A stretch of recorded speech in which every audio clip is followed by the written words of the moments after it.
जय हिंद, सत श्री अकाल, आदाब। मेरा नाम है शादाब। देश की तमाम खबरों को आपसे रूबरू करा रहे हैं और इन खबरों के अंदर वो खबरें हैं जो कि कहीं ना कहीं आपसे छूट जाती हैं। उन्हीं खबरों पर चर्चा होगी। चर्चा के लिए हमारे साथ आज मौजूद हैं कांग्रेस के नेता प्रोफेसर अरुणेश यादव जी। जी, बहुत बहुत धन्यवाद। और दूसरे भी प्रोफेसर हैं हमारे साथ चर्चा में मौजूद, प्रोफेसर कुलदीप मलिक जी, जो कि शिक्षक नेता हैं और पर्यावरण के लिए भी काम करते हैं। बहुत बहुत धन्यवाद साहब। तो दोनों का बहुत बहुत स्वागत है। और स्वागत के बाद सबसे पहले कांग्रेस की तरफ हम माइक लेकर चलते हैं और उनसे पूछते हैं कि देश के अंदर महाकुंभ का आयोजन भव्य तरीके से हो रहा है और भव्य आयोजन महाकुंभ का हो रहा है, पूरे विश्व की नजर टिकी है, तो कांग्रेस को दिक्कत क्यों आ रही है? देखो साहब, कुंभ का आयोजन हमेशा होता रहा है और हमेशा जो व्यवस्थाएं हैं उन पे महाकुंभ तो लेकिन सर अभी पहली बार हो रहा है, 150 साल बाद। नहीं, ऐसा कुछ नहीं है साहब। ये तो सब बीजेपी के बनाए हुए एजेंडे, प्रोपेगेंडे हैं। वहां पे आप व्यवस्थाएं देखो, तमाम डेली जो वीडियो वायरल हो रहे हैं कि लोग 2-2 घंटे जाम में फंसे हुए हैं। कहीं वीडियो ये आ रहे हैं कि वहाँ अंदर मारपीट हो रही है और शासन प्रशासन के लोग वहाँ नहीं है, पुलिस का चाक चौबंद नहीं है। कहीं इस तरीके का वीडियो भी आ रहा है कि विदेशी सैलानियों को परेशान किया जा रहा है। एक एक अमरूद 200-200 रुपए का बेच रहे हैं। ये कह के साहब ये इलाहाबाद का अमरूद है, इलाहाबादी अमरूद है, 200 रुपए विदेशियों से लिए जा रहे, 400 रुपए। तो इन चीजों मतलब अमरूद को अभी इलाहाबाद कहा जा रहा है, प्रयागराजी अमरूद नहीं कहा जा रहा। चीजों पे भी सरकार को लगाम लगाने की जरूरत है। और इसके अलावा मैं आपका इशारा सारा समझ रहा हूं, मैं तो इलाहाबाद ही कहूंगा, आप खूब प्रयागराज कहो। देखो दिल से तो इलाहाबाद ही निकलेगा का। आपको अगर प्रयागराज कहलवाना है तो नया जिला बना दो। गंगा का संगम है और प्रयाग का मिलन है। वो तो इलाहाबाद में भी संगम, इलाहाबाद के नाम से ही जानते हैं। खैर चलो, वो हमारी चर्चा का विषय नहीं है जी। अब योगी आदित्यनाथ जी उत्तर प्रदेश छोड़ के दिल्ली पहुंच रहे हैं। वहां की मैली यमुना इनको दिख रही है, लेकिन जो कानपुर से जो गंगा बह के जा रही है और जो यमुना पूरे यूपी में बह रही है और जो प्रदूषित हो गई है, उस यमुना की सफाई के लिए योगी जी की कोई व्यवस्था नहीं है। वहां पे जो लोग रुके हुए हैं उनके खाने पीने का कोई बंदोबस्त नहीं है और 2-2 बार तो वहां आग लग गई है। लेकिन आपने चैलेंज पे ध्यान नहीं दिया। योगी आदित्यनाथ केजरीवाल को चैलेंज भी देके गए हैं कि जिस तरीके से मैं मिनिस्टर्स के साथ में डुबकी लगा कर आया हूं गंगा में, आप यमुना जी में लगा के दिखा दीजिए। अरे भैया, योगी आदित्यनाथ जी डुबकी तो लगा रहे हैं, अच्छी बात है, डुबकी लगाएं। डुबकी तो जो नेता वहां जा रहा है वो डुबकी लगा रहा है, सारे अधिकारी डुबकी लगा रहे हैं, विदेशों से लोग आके डुबकी लगा रहे हैं। लेकिन एक बात वहां और निराली देखने को मिली है जी, जिस पे योगी जी को ध्यान देने की जरूरत है, मुख्यमंत्री को ध्यान देने की जरूरत है। एक नया प्रचलन शुरू हो गया है। वो कौन सा प्रचलन है? ये 18-18 साल के, 20-20 साल के जो युवा हैं, वो पढ़ाई लिखाई की तरफ ना जाकर, एक वीडियो भी मैं बताऊंगा कि एक वीडियो वायरल हो रहा है जिसमें ये कह रहे हैं कि साहब गर्लफ्रेंड ने धोखा दे दिया, नौकरी मिलेगी नहीं, नौकरी 10,000 की 12,000 की मिलेगी।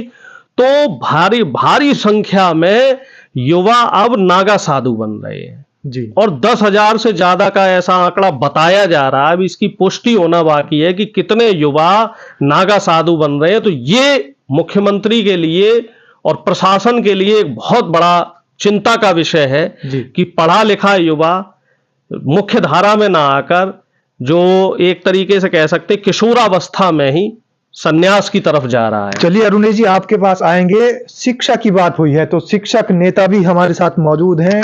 प्रोफेसर साहब जी, आप बहुत शिक्षा पर चर्चा करते हैं या नहीं? जी जी जी, बिल्कुल करते हैं और आप भी मेरा सहयोग करते हैं जी। शिक्षा पर चर्चा हो रही है, लेकिन ये भी आपको पता है कि सनातन राष्ट्र की भी मांग चल रही है और सनातनी राष्ट्र बताया जा रहा है। अगर 2 करोड़ रोजगार नहीं मिल पाए हर साल, यानी 11 साल हो गए, 22 करोड़ रोजगार हमें मिलने चाहिए थे देश को, लेकिन 22 करोड़ रोजगार की एवज में इस सनातन राष्ट्र के अंदर 5,000 10,000 युवक एक साथ शिक्षा की जगह दीक्षा ले रहा है। तो दीक्षा से क्या दिक्कत है? नहीं, देखिए श्रीमान जी, जहां तक आप सनातन की बात कर रहे हैं और फिर आप शिक्षा और दीक्षा की बात कर रहे हैं, और आपने चूंकि मुझे पर्यावरण के रूप में भी जो इंट्रोड्यूस करा, कई बार जब मैं देखता हूं और खास तौर से मैंने अभी देखा कि परसों हमारे सूबे के मुख्यमंत्री आदरणीय योगी जी अपने मंत्रिमंडल के साथ प्रयागराज में डुबकी लगा रहे थे। भाई आप डुबकी लगाओ, कोई बात नहीं, आप अपने आप को सनातनी मान रहे, और ये सनातन जो देश है, हम भी अपने आप को सनातनी बोलते हैं, और सनातन का मतलब लोग समझे जी और उसके अकॉर्डिंग काम करे। जी लेकिन आप राजनीति में धर्म को घुसा रहे, लोगों को आप गुमराह कर रहे।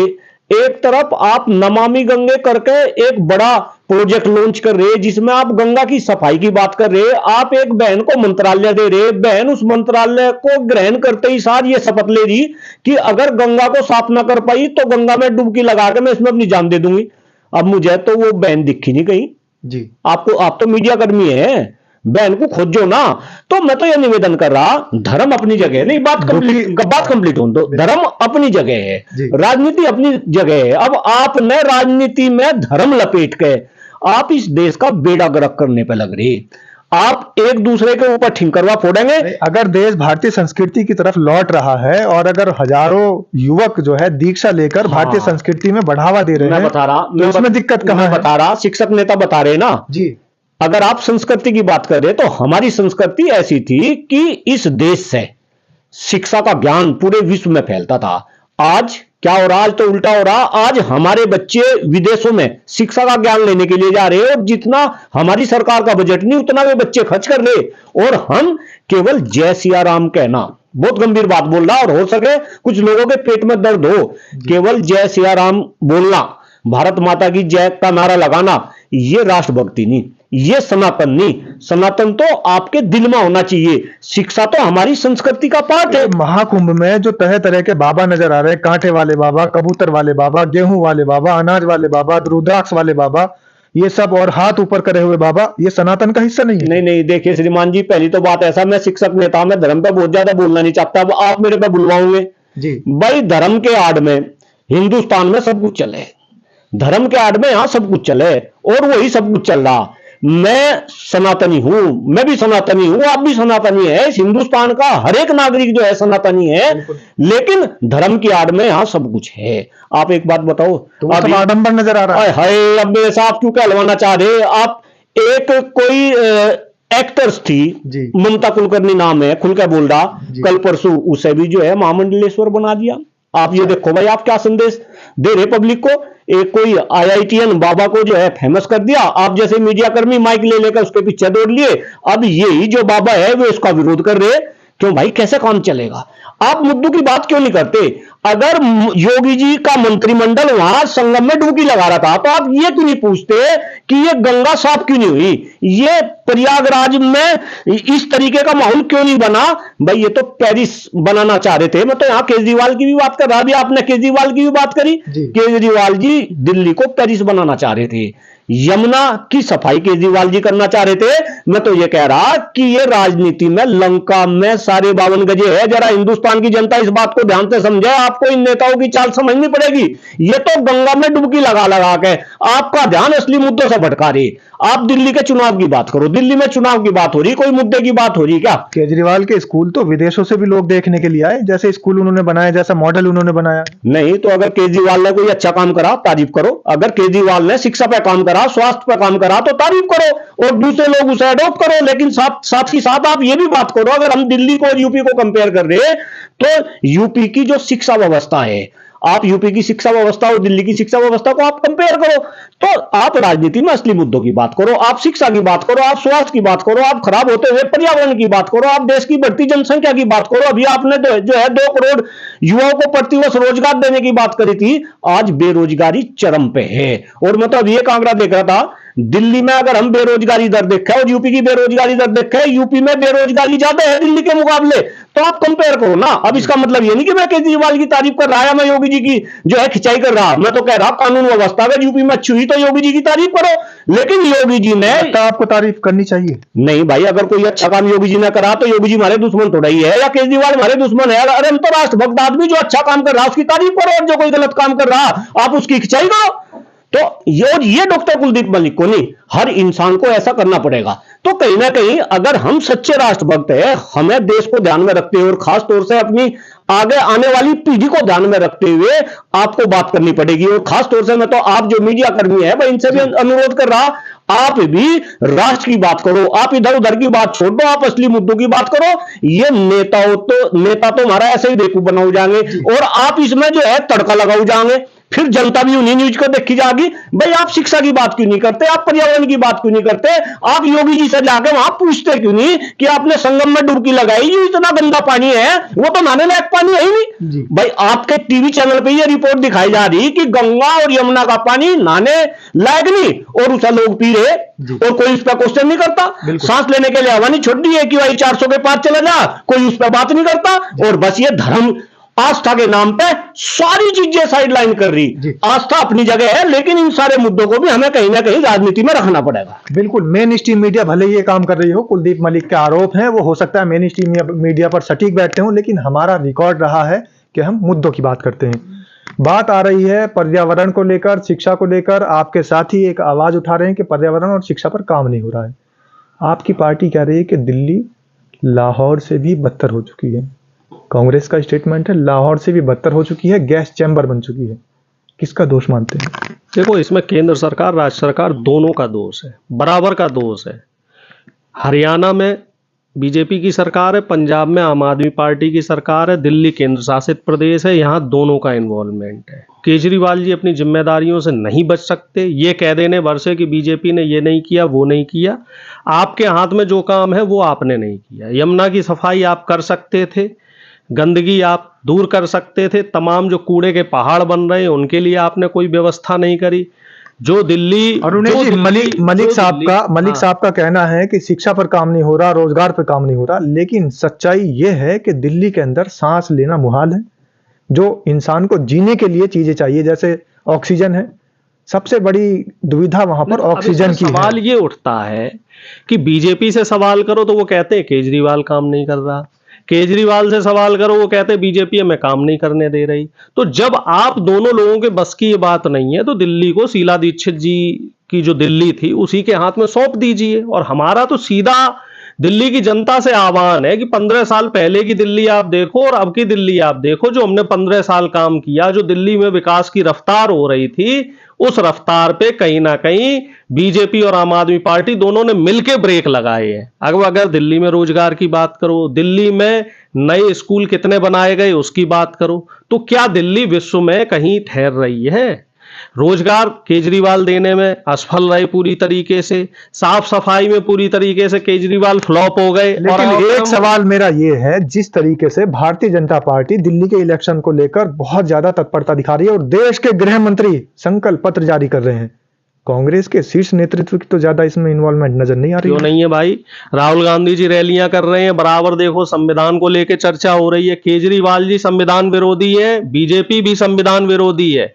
जहां भी दलित पे उत्पीड़न होता है, राजेंद्र पाल गौतम इसका सीधा साधा उदाहरण है। राजेंद्र पाल गौतम ने बौद्ध धर्म की दीक्षा ली, क्या बौद्ध धर्म सनातन धर्म नहीं है? केजरीवाल जी ने उनको मंत्रिमंडल से क्यों निकाला? जब भी कहीं दलित पे, किसी शोषित वंचित पे अत्याचार होता है, बीजेपी वहां मौन क्यों रहती है? वहां बीजेपी के नेताओं का इन्वॉल्वमेंट क्यों होता है? अब केजरीवाल जी को दलित भाई ध्यान आ रहे हैं, लेकिन दलितों को जो नौकरियां देनी थी, जो आरक्षित पद थे, वो केजरीवाल जी ने क्यों नहीं भरे? और जो पद केंद्र के हाथ में, वो पद खाली क्यों है? तो दोनों ही लोग मिलके इस संविधान को कमजोर करने की कोशिश कर रहे हैं और इसी संविधान की लड़ाई हमारा नेता लड़ रहा है और हमें इस बात पे गर्व है, बराबर लड़ रहा है। बेशक उसको मीडिया ना दिखाए, लेकिन देश की जो महान जनता है, देश का जो बहुजन समाज है, वो इस बात को समझ रहा है कि आज की डेट में, आज की तारीख में अगर कोई संविधान की, बाबा साहब के संविधान की, जो हमारा धर्म ग्रंथ है, हम इसी को धर्म ग्रंथ मानते हैं, इसके लिए अगर कोई लड़ाई लड़ रहा है तो वो हमारी पार्टी और हमारा नेता राहुल गांधी लड़ रहा है। बहुजन समाज पार्टी भी तो वहां पर चुनावी मैदान में अच्छे से उतरी है। संविधान है साहब, देश के इसी संविधान ने तो ताकत दी है।